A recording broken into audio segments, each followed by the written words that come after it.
riding current crown taking you on older driver Natasha 70.395.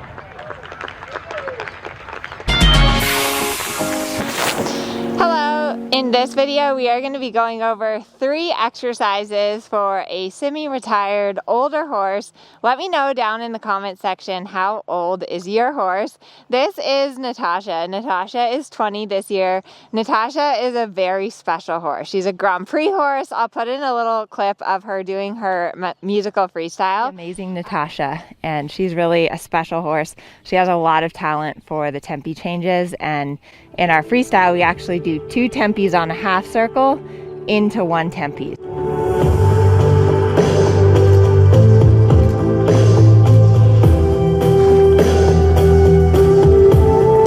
she is very talented, and it's really fun to ride the 1 tempis on her. But now that she's a little bit older, she is semi-retired, and I think it's always like a balancing act of when do you retire a horse? Do you kind of semi-retire them?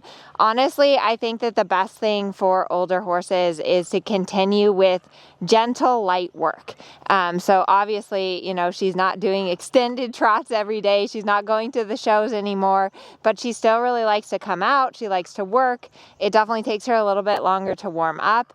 And older horses are wonderful because they're very generous. They know their job. They have a lot of confidence. And so especially if you're just beginning riding, or if you're a little bit timid or nervous, an older horse can be a wonderful gift for you to build your confidence. So today I thought I would kind of go through a warm-up with Natasha. We're going to be doing a lot of walk work, and I'm going to be talking you through some gentle exercises that you can do to help warm up your older horse. In general, lots and lots of walking. So the walk is a really wonderful gait for older horses because it doesn't have any suspension, so it's not as much concussion on their legs. But if you can really ask your horse to walk out and walk forward. So when I'm walking her, I really want to think about activity and swing in the walk. You don't want to let your horse just slog around barely moving. You really want to feel that your horse is swinging through their back and swinging through their entire body.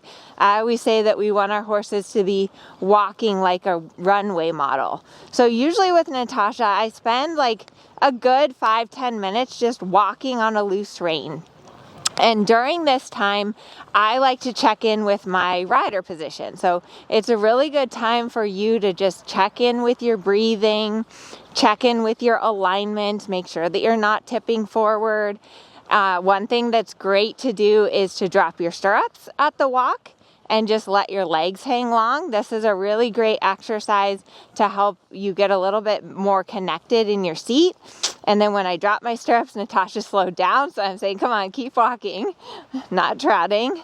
So drop your stirrups. Really feel that your seat is moving with the walk. So you want to have some elasticity and suppleness and movement through your hips and through your back in order to encourage your horse to walk forward. If you hold or lock up in your core, it's going to restrict the movement of the walk.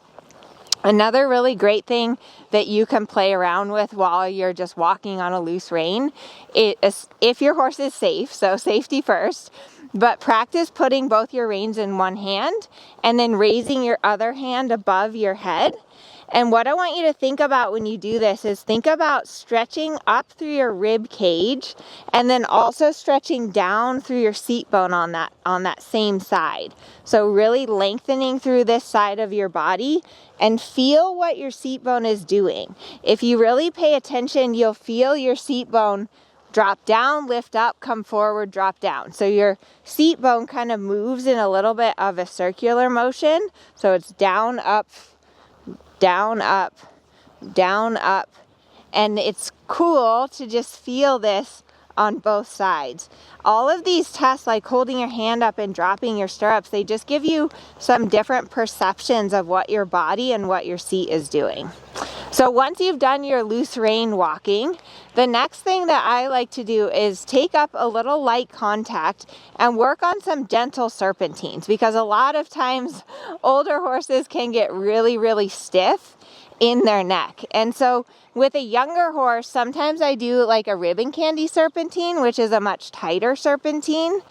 With Natasha, who's a little bit of an older horse, I like to do gentle serpentine. So just like turning out from the rail, going out to maybe the center line, and then back to the rail at M.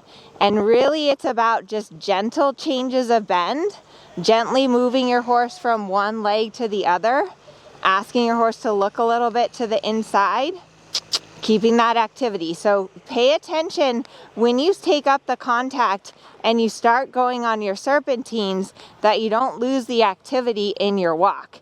I definitely noticed when I took up contact here that Natasha right away was slowing down, and that's a sign that she's not supple, right?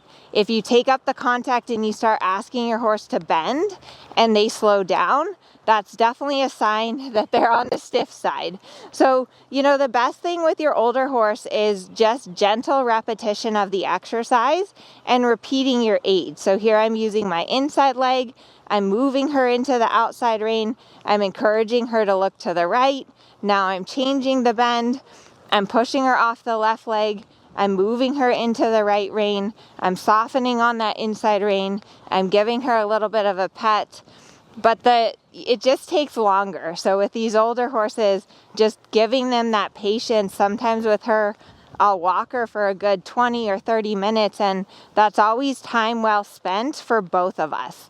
There's never any, like, you're never going to do your horse any harm by walking them for a longer time. In fact, you know, you could even just get on and do an entire ride at the walk.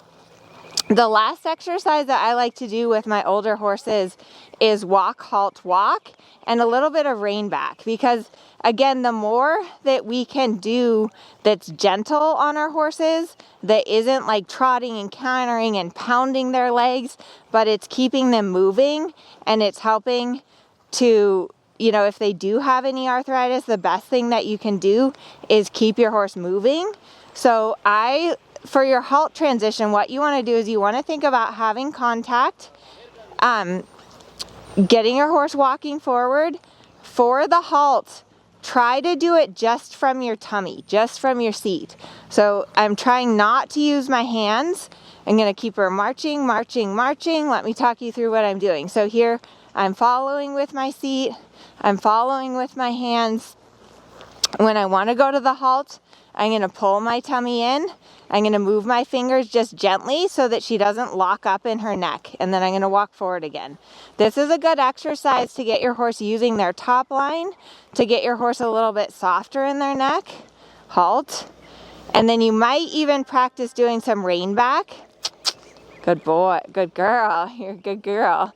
But for your rein back, again, the more that you can do it from your seat. So for the rein back, what I think about is a little bit pressing with my inner thigh, tightening my abs, and then a little half halt, half halt, half halt, asking her to back up. Good girl. So those are just 3 exercises that you can do with your older horse in the walk. And, you know, the walk is such a valuable gait because it really gives you time to think about your rider position, to think about your aids. Even though we were just walking, we practiced a lot and it gave her a little purpose. She got out, she moved herself, she got herself limber. So if you want more help, check out the description box. I have a free PDF to help you out with your rider position.